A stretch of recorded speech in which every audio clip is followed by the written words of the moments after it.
Hello friends, welcome back. In this video, I'm going to show how to convert this shot into this using Nuke and Blender. I'm going to share some of the important data like plate and camera track renders and the roto so that students can use this shot and build their own shot, or maybe they can just practice using this data. And also if you like able to build your own shot using the camera and all the information that I have shared in this video, you can just use that in your showreel. It will be really helpful for you. So further any delay, let's jump into it. Let's open the Nuke.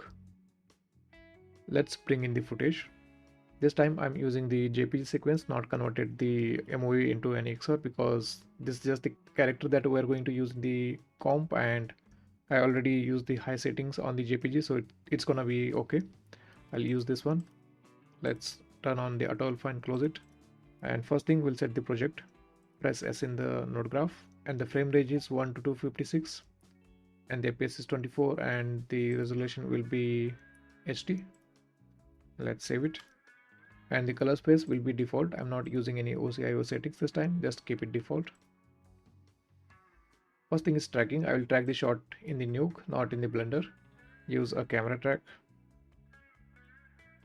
Double click the camera track and go to the settings and preview features, and I'll make the number of features to 650. If I take a look at the shot, our character is moving, and that's definitely gonna affect our track points in the shot. So we're going to do one simple thing. Let's do that. We need a roto, and we'll do a simple rough roto around the character. Of course, you need to animate it like every 10 frames or 25 frames or 50 frames. Just animate it as per the character motion, or anything that is like moving in the shot, you can just mask it out. So for example, I'm just doing this like rough roto, not really very precise. I'll connect this mask to the roto and double click these track points.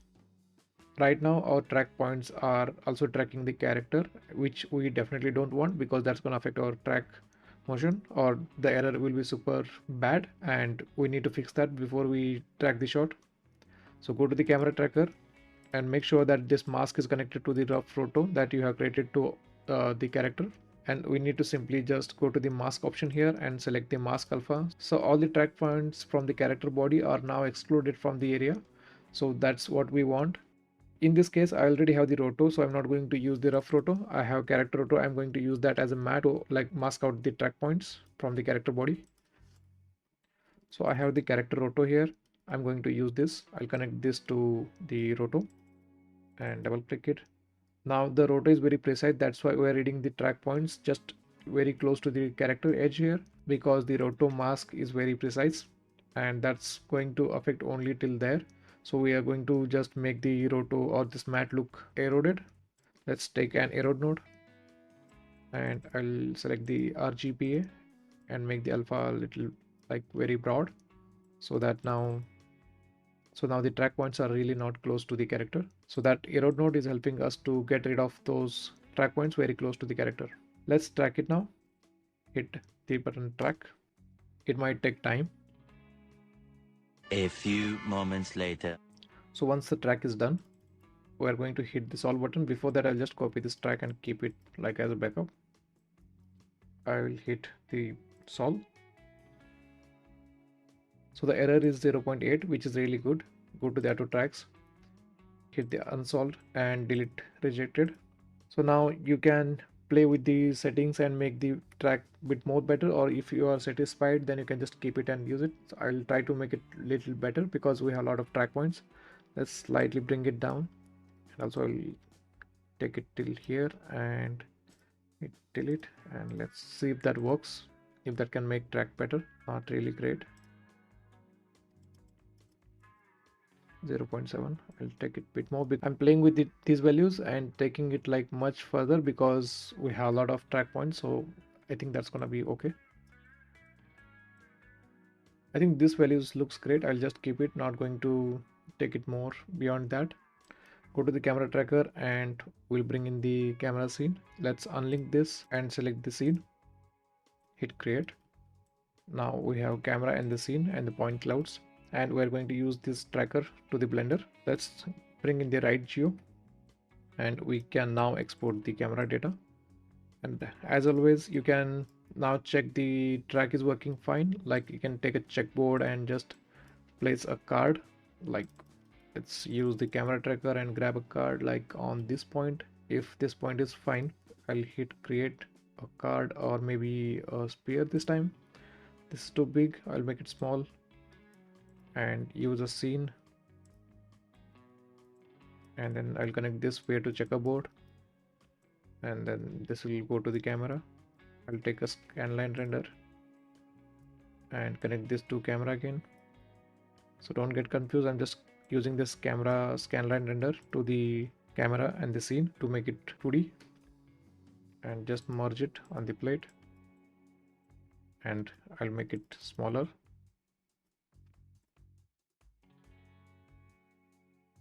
Okay, track looks great. I'll use it for Blender.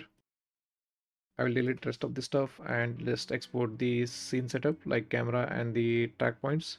Just give a path. Make sure you have .abc extension. Hit OK. You can just limit to range, or if a project is set with the correct frame range, then you can just leave it as it is. I will use the Ogawa, hit export. Make sure you have a saved file, because sometimes Nuke crash when you do this. So just make sure that you have a backup file. So I have that file exported, and let's open the Blender now and bring this data and play with the shot. I'll go to the file, import, and the .lmx file. So I have this data from the Nuke. So this weird shape, we can just get rid of it by going to object and convert to mesh. I don't know the reason, so just you can just fix that by converting to mesh. It will just bring you the proper data. Now if you think this data looks very small and the grid looks very big, you can just select everything and play with the scale, but I'll just keep it as is. It's not gonna affect anything. I'll just select this everything and put it in the folder. Let's press the 0. Now we don't have footage. Select the camera and go to this camera properties, background image, add image, and then open the JPG or MOV file if you have. I'll use the JPG. So now the footage is visible from the camera view. Let's bring in one more viewport, and I'll just view it from different angle. This shot we're not going to build any big scene, just the rocks like exactly on this position, and then we'll make the shot like he's climbing the rock wall or something. So I will take one more folder and call it scene. So in production level, they have like very good camera data and all the slider settings and every information about the camera and lensing and everything. So they have that all information while doing the tracking, and so that they can sync those values and get the CG interaction with the footage. But in this case, we have really less data or almost no data for the footage or the camera. So we're going to do some manual stuff here to match the rock placement or the location of the rock to get exact position. So let's try that. The simple thing I'm going to use is I'm going to see these track points. I'll go to the edit mode and use any one point. Like first thing, I'm going to go on this frame where he is just going to keep his legs on that, and those points, like these 4 points. So I'll just select any one point, and I'm going to add a rock like there. I'm going to use the rock models that I have, but if you want to use the free ones, I'm going to share a lot of links, you can use them. So select this. I'll just go out of the edit mode. Let's bring in the asset library. I'll just grab one of the rock I have. So this is my library. Like I have some free and as well as some purchased models I'm going to use, but in this case I'm just using these 1 or 2 rocks because I'm just going to duplicate them multiple times and use them like big rock structure here. So let's click these points again and hit tab. So we have selected this point, and go to the side view, and let's place this rock around here. I'll just draw it so that we'll get a bit of understanding. Go out of the edit mode, select this rock. I will bring this here, or maybe I'll rotate it and try to just place it. So it's not really technical, I'm just keeping it very manually. Okay, we just placed it on one side. Just go to the other side and see where that point comes. Hit edit again. This was this point. So let's bring that. I'll draw this shape one more time here. Go out of the edit mode, select the rock and bring in here.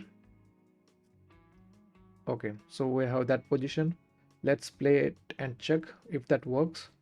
I'll go to this viewport and make it bigger, and let's view it on the wireframe and play it.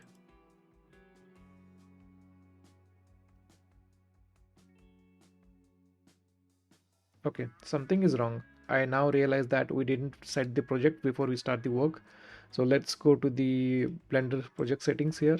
Make sure that this format is correct. We have the HD format, which is correct.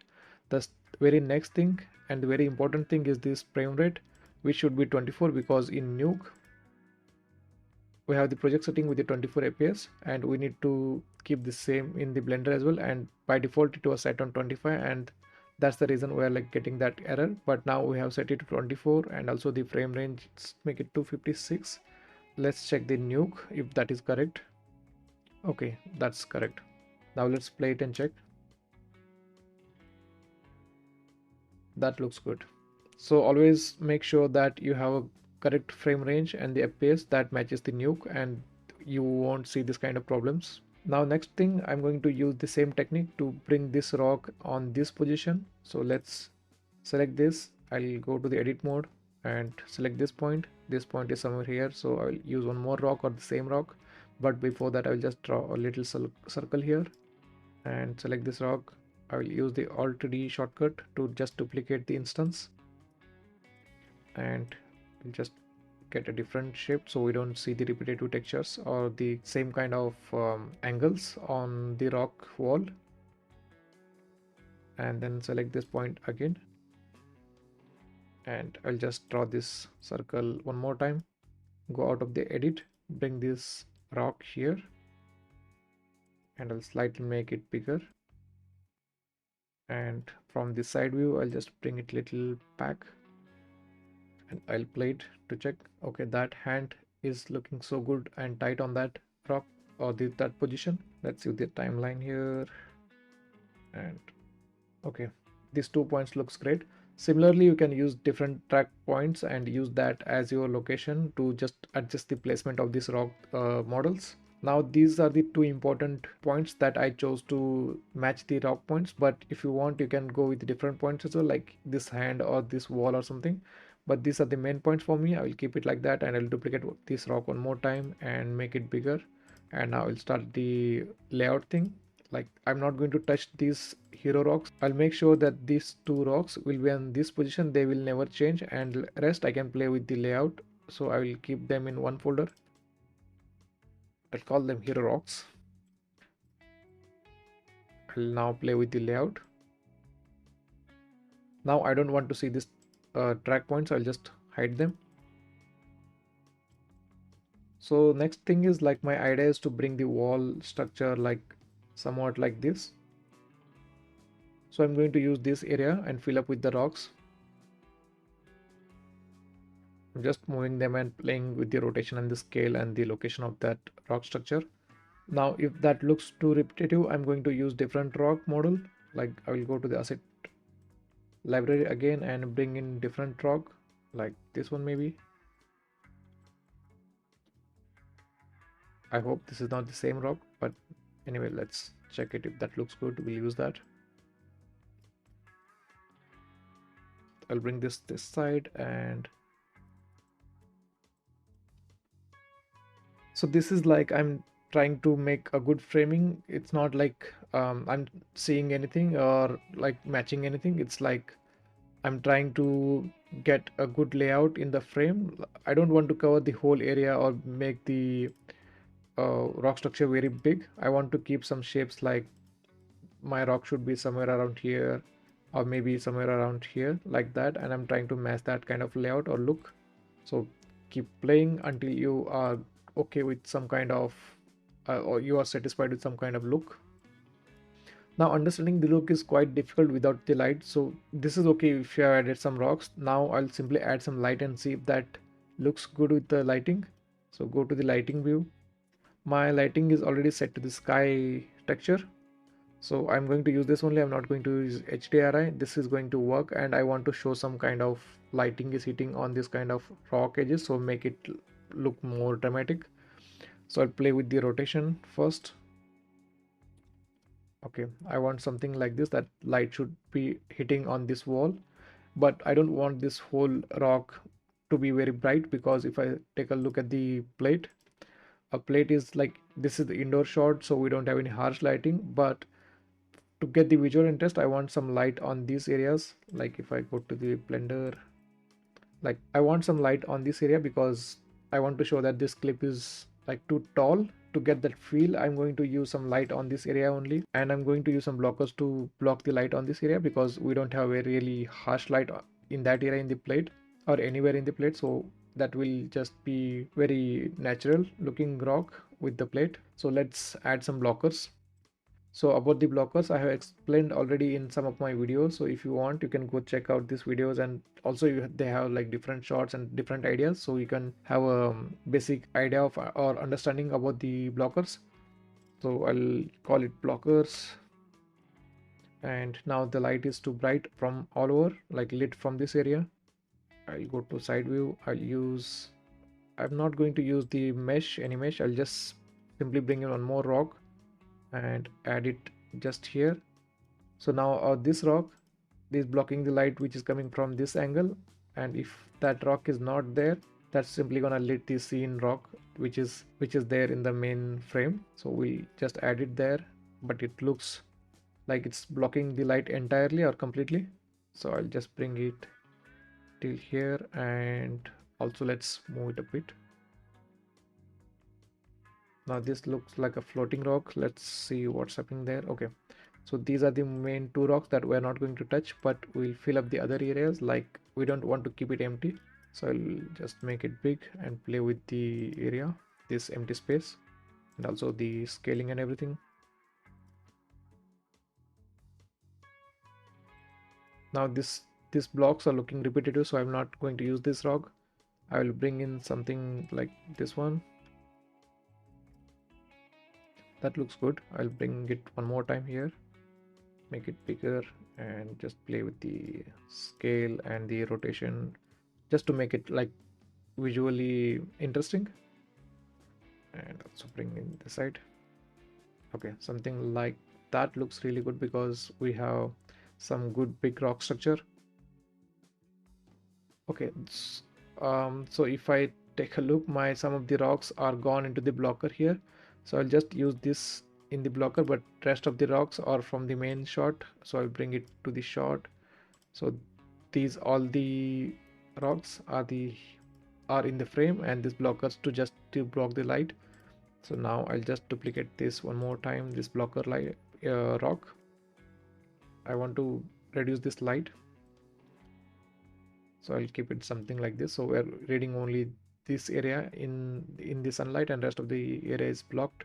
Now this, if you think this looks good, you can keep it, or you can take one more blocker and hide only that light, just rotating this, and something like that you can keep. And also one more thing, the shadows are looks too sharp. So if you want to make them softer, go to the sun size and make it 1, so it will be a bit softer. Let's take a close look. So if you keep it 0.1, shadows get sharp, and if you keep it 1 or maybe 2, it will be softer. So it's according to your taste. I'll keep it like this, or maybe 1 is fine. And also you can play with the elevation here to adjust the height, so anything that you want, and maybe a little bit of rotation change and something like that. Now this side of the rocks looks a bit brighter and quite, I'm not really liking the look and feel. So I'll do one more thing. I'll copy these blocking rocks. I'll bring in this side. So you might think that we don't really need these rocks on the screen left side, because our light is coming from this side and we already use the blockers on this side already. So why we simply adding these extra rocks on the screen left side? That's because we want some light bounce on this side as well. Like this side rocks, they can bring some bounce light, and they can affect some shadowing or some kind of color onto this area. So we'll keep it like that. And now go to these settings. I'll turn on this holdout and indirect, and if you just tick this option for the blockers, now blockers are there but they are not visible in the render. they are simply like indirectly affecting to the scene. If I just turn off them, like the visibility, then you can see that they will affect the scene. So we'll keep them on. The idea is simple. We'll just click on this icon to use them indirectly but not visible in the render. So I spent some time and like played with the layout and made some changes. Like really didn't like the first look. So I used the same idea of like placing the rock. I did not change the hero rocks, but then play with the layout and came to this conclusion, like turning this on. So I just played with some rotation and other values, like keep the sun size to and made these values changes like rotation and the elevation. And also I played with the blockers. I made a bit of changes in the placement of the blockers just to bring the visual interest.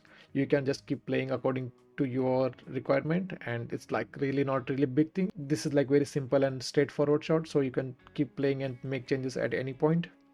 And also I have connected the some of the rocks to the empty, so I can control the rock groups here. So if I select this empty and this whole thing is like blockers, and also on the screen side I just have some empty connected to the rocks, and my whole scene is here, the main theme or the main frame that we are going to see in the shot. And I have added some extra details like adding this grass and playing with little bit of this extra rocks because they're looking too messy here. So I kept some big blocks and made some changes, like I wanted to read this kind of light on this flat surface, because if I don't do that then shot might look really boring. So I have like spent multiple hours on like rendering and checking it in Nuke. So if you take a look at my first look, it looks so boring, so I did not like that, and then came back to Blender again and made some changes, and this is the final look I liked. And then I hit the render. So for the rendering, I just rendered this in one layer, and I'll show you the passes, or I'm not going to use the passes because lighting looks okay. So I used the combine, which is the beauty render, and the mist, which is not useful, but let's keep it. And the position are normal, and the ambient occlusion and the crypto mats. So if you want to know a little more about the crypto mats and everything, just go to my another video which like posted months back. I hope you will get more idea about that once you watch that video. So that's it about the Blender. Nothing much, nothing like really fancy. Adding the rocks, seeing the position, or just finding out the like right position to put the first two rocks, and then adding the layout, added the light and then the blockers, and that's the whole Blender thing. Now let's take this whole render into Nuke and quickly start compositing. I have this data into the Nuke, like this plate, the CG wall, and the camera that we tracked before. I tried to play with the shadows because this kind of shots, when you do the CG plus live, or you want to show the interaction of the live footage with the CG, the shadows are most challenging part, and playing with the shadows, like there are multiple techniques. For example, in this shot, if you want to add the proper or technically correct shadows, you need the rotomation of this character. So the rotomation is the process where they will animate the character in the footage, and they will create a rough CG model and place it on top of the plate, and not exactly pixel to pixel, but they will animate it just according to the motion, and they use that animated CG model to add interactive elements like shadows, or if for example if they want to add the CG armor or CG arrow hit or anything that they want to make the interactive subject in the shot, they will use that CG model. Unfortunately, that process is too big for me and animation is not my criteria, so I started adding this stuff in Nuke, like doing the roto and creating the fake shadow, and that was good. That was good to go. So I thought of finishing it, and this is what we got here, and it looks pretty good. So let's go with this and start the compositing. First, I will bring the CG wall. First thing that I felt is that this screen is too green. I will reduce that green first. I'll take a key light and make this value 1, so we'll get rid of all the green values. And this is like entirely we lost it. I'll just bring back some, so I'll use a key mix again now and connect this to rock wall, and I'll press shift X, so our A will be this non-green rock, and B will be the beauty. And I'll take a roto and just use the entire frame. So now we are seeing the input from here, so I will just reduce the opacity. I'll make it 1.5. So we have like less green. I'll keep it. Next thing, this rocks looks pretty reddish. I'll reduce the red and I'll make them little blue. Okay, something like that. Fresh blue and less red. Since we have done the key mixing and the key light thing, we have lost the alpha here. Like if I take a look, this looks weird. So I will take a copy node, connect B to this grid and A to the CG, and we have just got that alpha back. So it's not going to affect the look and feel that we did here, just the alpha, and I'll just pre-mult it. So any further grading you want to do in this shot, you can just add it here before the copy. Now the next thing, this rock is looking bit flat because there is a depth between this rock and this rock, but we are not reading that. So I'll grab a crypto mat, connect it here, and I'll just select this background rock, which is just little away from the front rock, and I'll select this as well, and I'll take a grade node. I'll just remove it from here and I'll add it here. Also I can make some space and connect this grade in between this copy and the first grade. Look it from here, and I'll just make the black layers little lifted, so we'll get little differentiate between this and this rock, because in 3D we have a depth there, so I wanted to read that slight depth, and also I will make it blue, so touch of that thing can bring some depth.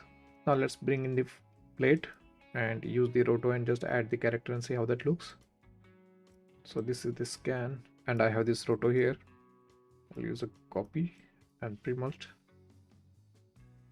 and merge it on the shot. So from the copy node here, A will go to the roto police and B will go to the plate and the pre-mult. So we'll get this kind of pre-multed character, and we'll merge that on the rock wall using the merge node. So that's the basic conf that we are seeing now, and I'll do some grading on this character as well because this looks a bit reddish. So I'm not going to match the CG to the plate or plate to the CG. We'll bring the balanced overall look. Like we'll make some tweaks on the rock as well and some little more tweaks on the plate as well. I'll do the grading before the copy pre-mult, like resetting or anything like that. So I'll take a color correction node. I'll slightly add some contrast to the character, and I'll reduce the gamma touch. Just it's too reddish. I'll make some, like I'll take off some red values. So the next thing is we are going to add some light on the hand because we have some sunlight on the rock area, because we wanted to get some visual interest in the shot.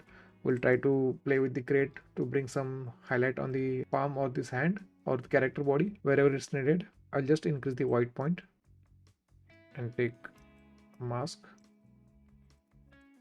Just keep it like that. I'll take a CC node and I'll reduce the saturation a bit from only that area, somewhat like that, or maybe a little less.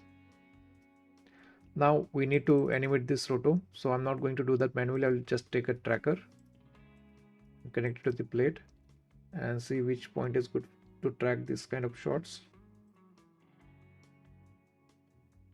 I'll just use one of these points, go to the first frame, find that track looks good. I'll go to this frame like we did roto for this frame, and I'll just hit the set to frame and match move and take a single point baked and delete this track. Let's use this tracker. We have the animated roto here. I'll also play with the grade a little more. I want to reduce the saturation, so I just reduced the overall saturation of the character. I kept it on 0.7 or maybe 0.75, and in the midtones I want to make some grade changes, like I want to reduce the red from the midtones. I'll just play with the gain in the midtones. I'll make it less reddish, slightly less green, and little bit more of blue tone. It's too bluish, just a touch, something like that. Also I can reduce the gain a bit. Okay, that matches the entire rock here. So just turn off this whole grade and check. That's too much of difference. And also I'll add an edge blur node here just after the pre-mult, and it's too much. I will keep it 1 or 1.5. And since we are seeing some edges, like roto is not exactly covering these pixels, so we're reading some background from that point. I'll just reduce the roto edges by adding an erode node, and I will reduce this mix. And this bottom area should be little darker, so I'll do one more grading just for that this area. Take down the grade and add a big mask here like this, and I'll copy this track and add it there too. You feel that it's too reddish at the moment, like you can take a color correction node and just increase the saturation and look what it looks like. Now the character looked saturated and bit reddish or bluish or purple. You can just play with that. I will add one more grade and I'll slightly take down the red values, so this is okay. I'll keep the entire look like this. So next thing is the shadows. We'll add the shadows very manually, like using the rotos. So I have already did the roto thing for the shadows and I'll use that. So I have some like these kind of rotos I just did manually and added the same track that we used. Like if I just play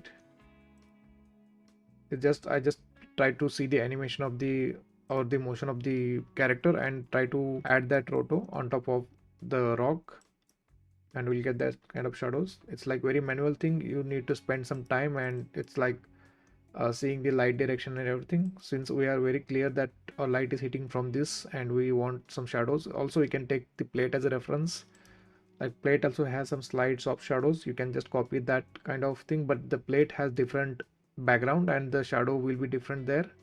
So I've just tried to create my own using the rotopolis and it worked pretty good. It was slightly promising, so I used it in my shot. Next I wanted to add the background. For the background, I thought of adding one plate and it looks really boring. So I thought of adding some motion in the background like waterfall or something, and that really looked good. So I continue with that. So for the background, I have added some projections. Like I took this waterfall MP4 file. This is from Pexels, which is free one, and I will share the link for this footage. I did some grading for this shot, like just took out some reds and the greens like we always do, and also did some grading to get the light variation, like very basic grading, and took a roto and masked it. I wanted to project this on the screen right side, so I just did the masking like that and took a card. So for the cards, I just took the camera track values here, just view it from the plate, took any background point here, like create a card, view it from here, and just remove the rotation values. I made them 0 and also made the segment 2 by 2. I don't want to keep them high, and also made the size bigger and use that card. Let's remove it, it's a bit confusing. And use that card here and projected my mp4 file, and that looked like this. So this will be on the screen right side of the shot, and same process I used for the screen left side of the footage. Like I took one more footage, this mp4 file from Pexels itself. It is static camera, so it has that kind of angle that suits well to the shot, and did some grading, like just added some light effect because I wanted to show that it has some harsh sunlight. And like if I see the values are too high, white point, and played with the gain and also some color correction, and took the same card, placed it there, and then added the defocus in 2D, like just slight defocus values, and took a constant, made it little bluish, and added it on top of that background because I wanted to get some hazing. So simply took merge node and kept the mix values very less. And I did the same thing for this as well, like adding that constant to get the hazy feel. So this screen left side and this is the screen right side, and merge them together. And then I took the birds. I think this is from production crate. So I have this bird element here. I use them multiple times only on the first frames, like around this 50 frame, and did some grading. I use the same 2D track here and merged it on top of the background. So these birds will come here on the background, and kept the light very less on them. I don't want it to make them bright. I just try to reduce the gain and the contrast, and crop because the background is big. I don't want it to make my shot heavy, so just cropped it and merged this with the shot. And next I wanted to add some haziness on this side, so I took a blur node, let's connect this to this precomp and make it blurry, like blur enough, somewhat like these values. I will merge it on top of the comp again and keep the blending values on average, so we'll get this kind of haze. But I don't want this on entire comp, just on this side. I'll take a roto and mask it, because we are going to add some waterfall, so that haziness will bring some more sense. And also I'll take the same tracker from that side and apply it here, so we'll get the motion for that roto. And this looks a bit reddish. I'll make a gradient, like I'll make it blue. Fine. Since this area is less brighter than this one, I'll take a constant node and make it little brighter, and I'll make it RGBA and place this on top of the shot again, connect it here, and also I'll make it on average and make the values less, and take this roto again, and I'll delete this old roto and add it here on this side to get some blooming kind of feel, and play with the opacity. So I'll keep it like that. Also make it a bit bluish, something like that, because I want to keep some haze. I'll add some blur. And now comes the waterfall. For the waterfall, I have the element from Pexels itself. I have downloaded the free element and used them, like did the keying and used them on top of my comp.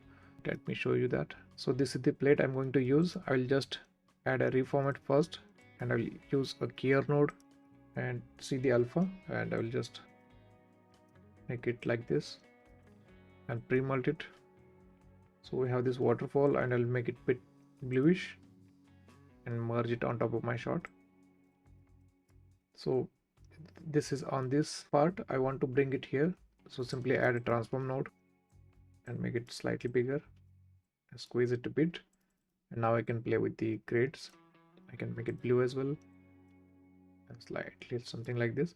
Now we are getting some transparent effect because we did the rough keying and the plate is not high resolution. So I'll take one more merge node and like merge it multiple times to make it bit strong, like density change. And we're adding this hard line through the waterfall. We can fix that by simply adding the edge blur. Like on this rock wall, I'll take an edge blur node and simply make the blur values somewhat like this and add a roto only on that area. And that line should be softer now, so we don't read that line. Likewise, I can take one more element. So I have one more footage from the pixels and did the keying for this too. I'm doing the luminance key and use the pre-mult node and use only the waterfall. Both the shots are static camera. I'm not using any motion, because if you are like slight motion, then use any one point and stabilize it, but in this case it's not needed. I'll do the roto only. I just want this part and mask it, and I'll reformat it and merge it on the shot. Now this is too small. I'll use a transform node again. I'll make it bigger. Okay, now next thing is grading. I'll make it a bit brighter again and slightly blue, and then play with the placement. Something like that is fine. Now I want some shadowing happening on the rock because of this waterfall. So I'll take a grade node. I'll make it dark. Now everything is getting dark because we don't have any mask connected. I'll take a dot, connect this dot here, and I'll connect this dot to the waterfall, this one. And now if I see that it's making the dark but only just behind that rock wall, I just want to make it slightly here as well. I will take a transform node and I will bring that here, and I'll also take a grade node because now the alpha is very not really strong, so I'll make it RGBA and make it strong, so it will be like this. And I will add a blur node and make it blur, slightly make it less strong, and then I'm going to keep it like this.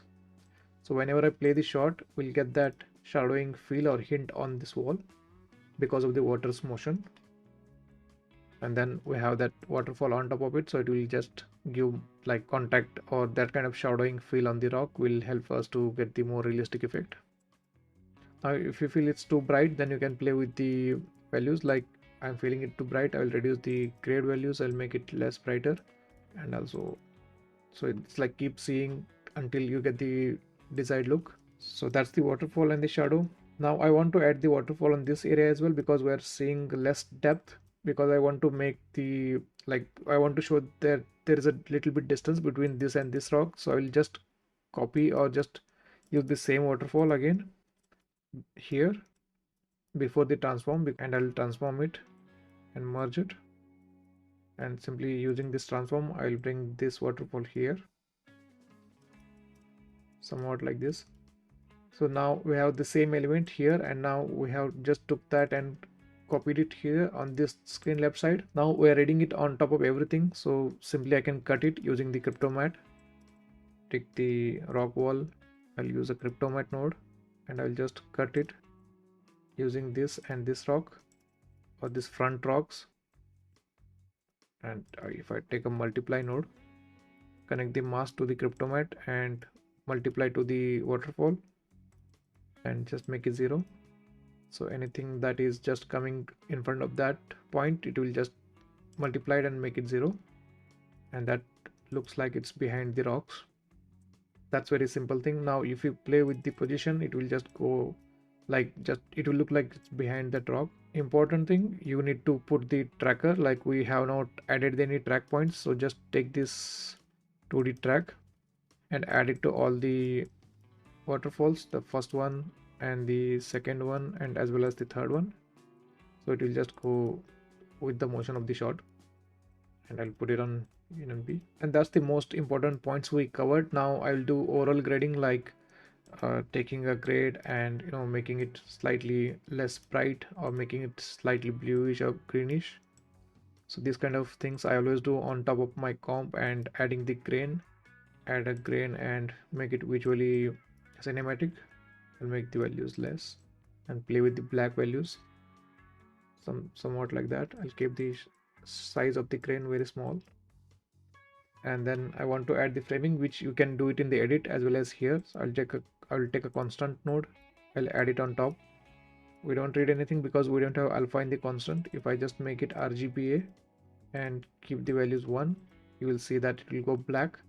I will use roto, and you can just change the aspect ratio using this constant. I'll add one more constant here as well, and then add the reformat. I also wanted to add some vignette effect, so take a grade node and make it less brighter and use a mask, use a roto like this. Now it's like getting darker inside. We'll just hit this invert button and add the blur.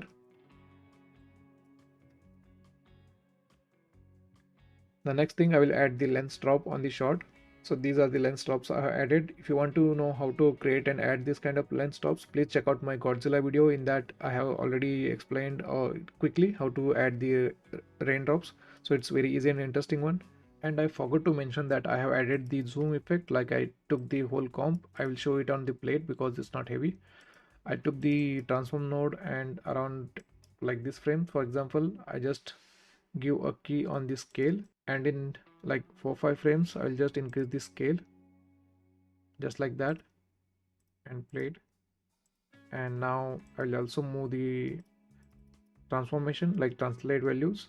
So I'll keep the values 0, and around this frame I'll keep it like slightly this side, and in next 2 frames, like the cameraman will bring the focus again on the character, something like that. I tried. This happens, I will make it defocus because it will take time to focus on the subject. So this is like lensing thing. So till here I'll keep the value 0, and once the camera is zooming, the lens will like try to take some time to focus, and it will focus, like make it 0, something like that. So these kind of small tricks that will definitely bring more cinematic feel to your outputs. So try it, and if it looks good, then continue with that. So that's my entire comp. I just played with the color grading and spent some time, and this is what my whole comp look like. And I really hope that you guys have learned something new today with this topic. I will try to bring more topics so that you guys will understand more new things and new techniques and tricks. And also while teaching you, I also learned something new. So stay tuned for that, and see you in the next video. Thank you.